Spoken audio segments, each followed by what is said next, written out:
आप सभी को जय सिया राम। अभी हम चित्रकूट के बीहड़ जंगल में हैं और हर दिनों की भांति आज भी हम आपको संत दर्शन करवाएंगे। जंगल में जो प्राय संत रहते हैं वो आप देख सकते हैं। यह एक बीहड़ जंगल है जहाँ दूर दूर तक कुछ नहीं है और इसी जंगल में छोटी सी कुटिया बना करके उसमें भजन करते हैं, उसमें ही भोजन प्रसादी बनाते हैं। तो चलिए हम आपको दिखाते हैं कैसे भोजन प्रसादी बनाएंगे, ठाकुर जी को भोग लगाएंगे और कैसे रहते हैं। एक छोटा सा कुटिया है और इसी में रहते हैं और देखिए चारों तरफ जंगल है और इसी जंगल के बीच में एक छोटा सा कुटिया और इसी कुटिया में संत लोग रहते हैं, भोजन प्रसादी बनाते हैं, भजन करते हैं और 24 घंटा ऐसे ही रहते हैं। और यहाँ बाढ़ आती है, बारिश होता है, जानवर आते हैं, फिर इसी में ऐसे ही रहते हैं। तो चलिए हम अंदर चलते हैं और आपको संत जी का दर्शन करवाएंगे, कुटिया का दर्शन करवाएंगे। होना चाहिए। देखिए संत भगवान अभी टिकर बना रहे हैं और संत भगवान एकदम मतलब चित्रकूट में आजीवन वास कर रहे हैं और यहीं पे प्रभु जी का भोग लगाते हैं बना करके। प्रभु जी कितना आनंद आता है, जा सकता है क्यों? कितना आनंद आता है प्रभु जी टिक्कर बनाते हैं। ये जीवन में हमारे में और हमको करना ही क्या है? लगाई बच्ची तो है नहीं, हमको किसी को कुछ करना है। जी जी और अपना तो जीवन अलग है, प्रभु जी हट के जीवन है। ये दोनों जीवन में क्या फर्क है? आपका जीवन गृहस्थ जीवन जिया नहीं ना, इस जीवन का हम जिया हूँ। अच्छा, आप कभी गृहस्थ नहीं रहे हैं? ना, हम गृहस्थ नहीं रहा। अच्छा, विरक्ति ही हूँ जीवन से, हमको गृहस्थी का अवसर न मिला, हमको यही अवसर प्रदान है। आराम से। हाँ बिल्कुल है।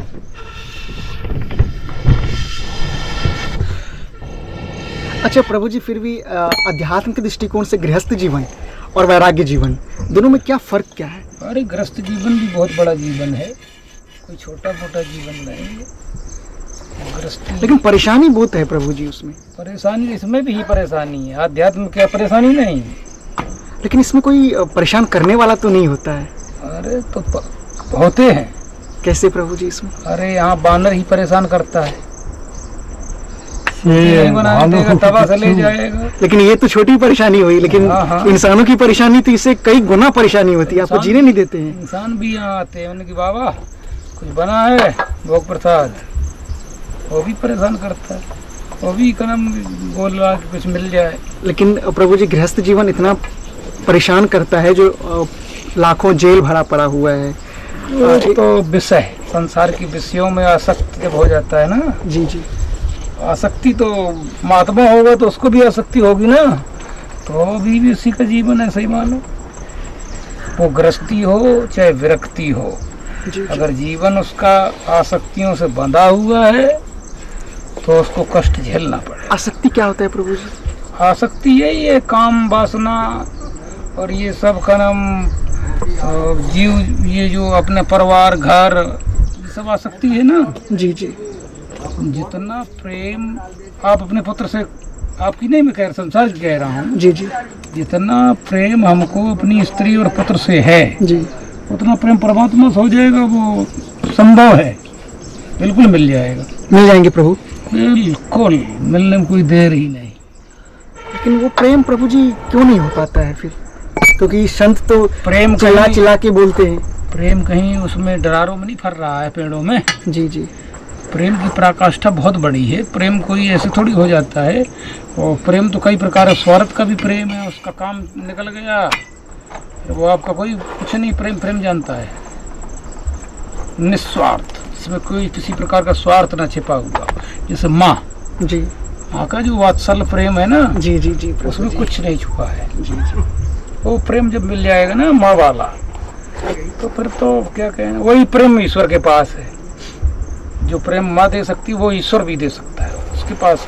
तो वो प्रेम कैसे करे जैसे हम माँ से करते हैं? प्रेम तो संसार की आसक्तियों से, परिवार से, घर से, लोगाई से, सारे सबसे जब का नाम अलग हो जाएंगे जी जी, तब वो कहीं मिलेगा। और लगे भी रहेंगे, मगर ये है कि मन वहाँ रहना चाहिए उनके चरणों में। जी जी जी।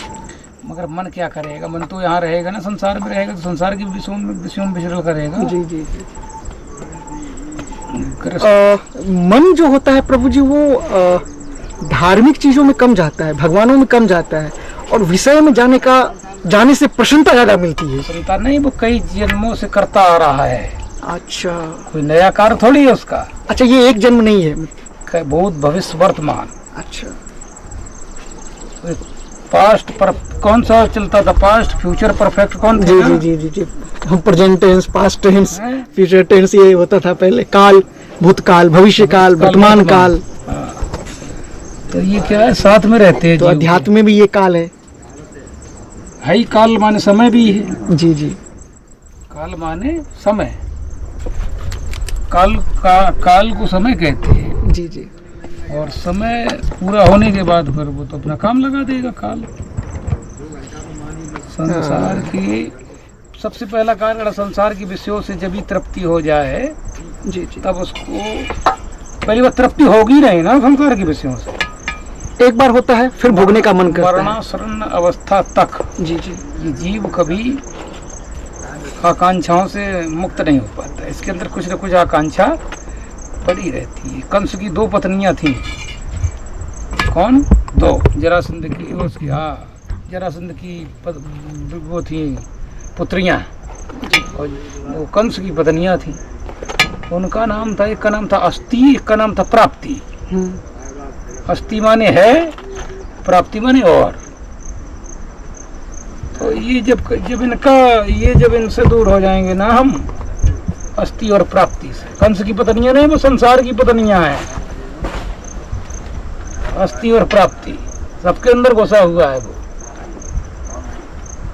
केवल कंस के अंदर नहीं था, वो तो उसकी वो बन के आई हैं अर्धांगनाएं। जी जी। मगर वो हर जगह व्याप्त है। जैसे काम कहीं आपको दिखाई दे रहा है क्या? नहीं, अदृश्य है। व्याप्त है, इतना जोरों से व्याप्त है कि उसके पीछे मनुष्य अंधा हो रहा है। उसको कुछ दिखाई नहीं देता है कि संसार हमको देख रहा है। वो समझता है सब अंधे हो गए, कोई देख ही नहीं रहा।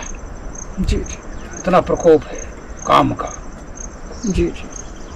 पर उसका मतलब काम, क्रोध। लेकिन जब ये प्रभु, सब कुछ प्रभु का ही है, तो प्रभु इसको हटाते क्यों नहीं? क्यों? गुण और दोष में सृष्टि जो रचनात्मक जो हुई है ना सृष्टि की, जी जी, वो गुण और दोष में है। इसमें गुण भी है और दोष भी है। जी जी।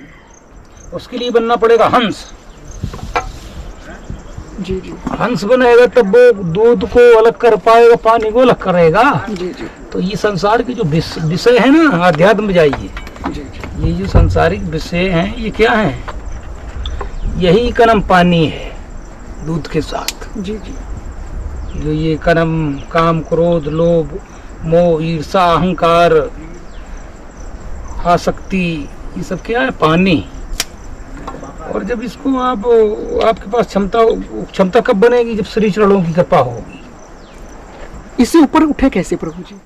उससे ऊपर कैसे उठे? काम, क्रोध, लोभ, मोह, मद, मत्सर से ऊपर कैसे उठे? वह एक ही उपाय है, दूसरा कोई उपाय नहीं। ना कोई दुकान है उसकी, केवल तुम्हारी कृपा पाओ। कोई कृपा जब हो जाती है ना प्रभु की या गुरु की या माता पिता की,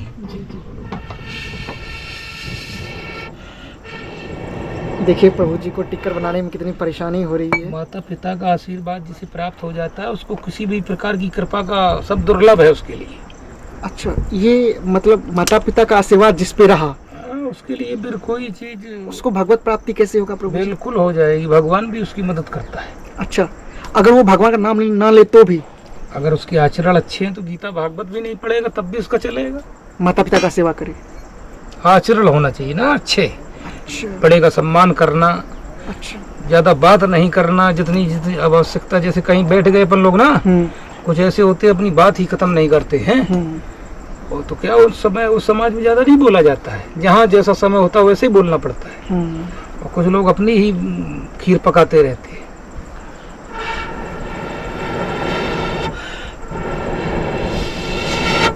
बड़ा बनने के लिए छोटा बनना पड़ेगा। 100 बात की एक बात। बड़े ही बने रहोगे, छोटे नहीं बनोगे तो बड़े बन नहीं सकते हो। अध्यात्म क्या प्रभु जी? अध्यात्म यही है, अध्यात्म की ओर जैसे कोई चीज का नाम शास्त्र में, शास्त्रों का निचोड़ जी, वेदांत, वेदों का अंत, क्या उसको जब जान लेता है ना, जी जी, तो वही वेदांती कहलाता। सब थोड़ी पोस्टर लगाने से वेदांती नहीं हो जाएंगे। प्रभु जी जीवन में बहुत सारा मंत्र है, तंत्र है, हर कुछ है, लेकिन सरल मार्ग क्या है प्रभु को पाने का? हमारे पास ना कोई तंत्र है ना यंत्र है, हमारे पास केवल एक छोटा सा नाम है राम। राम भी, और गुरु का दिया हुआ जो मंत्र है जी, उसके अलावा हम कोई तंत्र मंत्र नहीं जानते। एक मानव जीवन के लिए न जानने की उत्कंठा रखते हैं कि हमको कोई तंत्र मंत्र जानने की उत्कंठा हो। जी जी, जब एक मंत्र से ही भगवान शिव, एक केवल मंत्र से भगवान शिव काशी में मुक्ति प्रदान कर सकते हैं, एक मंत्र से, केवल राम नाम रूपी मंत्र से काशी में मुक्ति प्रदान करते, फिर हमको निरे मंत्रों का क्या करना है? एक के सदे सब सदैव सब साधे सब जाए, सब जाए।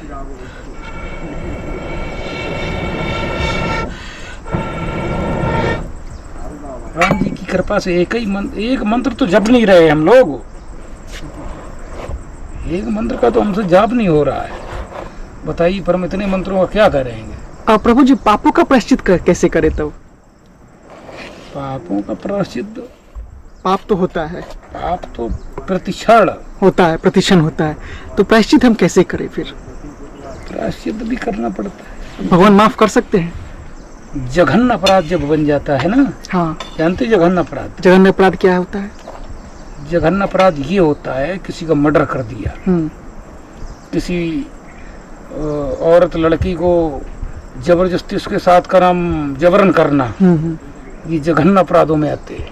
अच्छा, और वैसे तो अपराध तो रोज हो रहे हैं ना, तो जघन्य अपराध से कैसे मुक्ति मिल सकता है? उससे तो उसको तो कुछ ना कुछ उसके लिए काटना पड़ेगा आपको। जो किया है, बोया है तो काटने कौन आएगा? जो बोया है काटना पड़ेगा। हंस के काटो चाहे रो के काटो, काटना है।